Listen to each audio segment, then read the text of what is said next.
The iPhone 16 Pro gets a bigger display and the 5x tetra prism zoom from the Max without a price hike. Add in promising Apple Intelligence features, a smarter Siri and longer battery life, and this is a compelling flagship phone value. I just wish the charging speed got a boost and that visual intelligence and ChatGPT weren't coming later. Between the iPhone 16 Pro and 16 Pro Max, the latter seems like a bigger deal because of its enormous 6.9-inch screen, but I am telling you, the iPhone 16 Pro should not be overlooked. I have been using both of these new iPhone Pros side by side, and I think the regular iPhone 16 Pro is a better value for $999. You get a bigger display than last year, the most powerful 5x zoom that used to be a Pro Max exclusive, and an impressive battery life boost based on our testing. Otherwise, the iPhone 16 Pro has all the same goodies as the Pro Max, including the powerful A18 Pro chip, upgraded 48 megapixel ultra-wide camera, and impressive video features like 4K 120fps slow-mo videos and audio mix for zapping background noise. Apple Intelligence features like writing tools and the new Siri are promising based on early testing of the iOS 18.1 developer beta, but that won't officially arrive until October. As you will see in my iPhone 16 Pro review, this is ounce for ounce one of the best phones you can buy and the best iPhone for power users on a budget, even if there's not a truly wow feature yet for Apple Intelligence yet. The iPhone 16 Pro goes on sale September 20 and starts at $999 for 128GB of storage.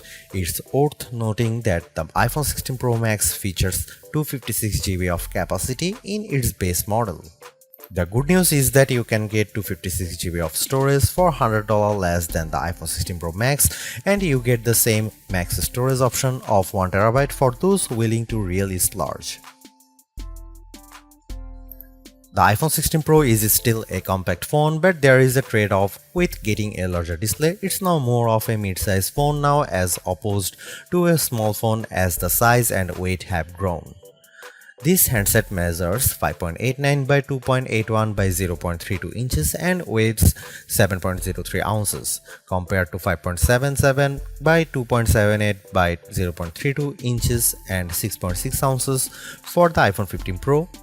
So the new iPhone is taller and wider and just as thin, but there's some more heft to it. The good news is that the iPhone 16 Pro is still easy to use with one hand as Apple made the bezels thinner. The design should be more durable too, as Apple claims that the ceramic shield display is 50% tougher. Plus, the band is still made of titanium, which is more durable than aluminum. The iPhone 16 Pro colors aren't very flashy compared to the regular iPhone 16. There's white titanium, black titanium, natural titanium, and the new desert titanium, which is like a soft rose gold. I prefer the desert hue because it looks new. The iPhone 16 Pro has a few key upgrades that I appreciated during my testing. There's a sharper 48 megapixel ultra-wide camera, a faster 48 megapixel main fusion camera with zero shutter lag, and the 5x tetra prism zoom borrowed from the Pro Max series. In addition, photographic styles are integrated directly into the Camera and Photos app, so you can change skin undertones and the mood effect of your photo on the fly. Plus, you can tweak it after the fact. To test the iPhone 16 Pro's faster performance, I had my son take a photo of me shooting a jump shot side by side with the iPhone 15 Pro, and the result is brighter and more detailed image. How does the iPhone 16 Pro compare to the best camera phones? I shot a number of pictures using the iPhone 16 Pro alongside the Samsung Galaxy S24 Ultra and the Google Pixel 9 Pro XL to find out. I put the ultra-wide camera to the test on the iPhone 16 Pro with this shot of a beach and Apple comes out on top. The colors are more natural through the iPhone versus the Galaxy S24 Ultra, and Samsung's peak looks distorted on the right side by the flowers. Here are some camera samples of iPhone 16 Pro.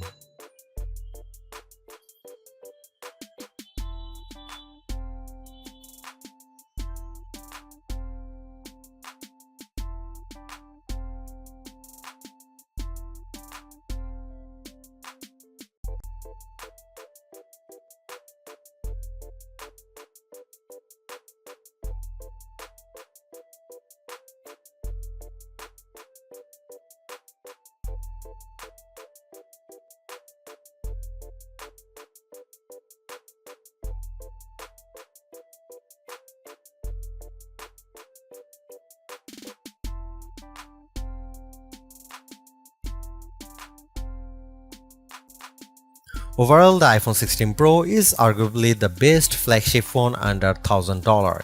You get the same excellent cameras as the iPhone 16 Pro Max for $200 less, and I think the screen is big enough at 6.3 inches while being easy to use with one hand.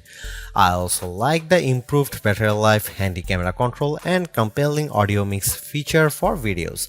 The Apple Intelligence capabilities such as writing tools, the new Siri, and cleanup show promise, but some of the more exciting features like ChatGPT integration, image background, and the Google Lens like visual intelligence are coming later.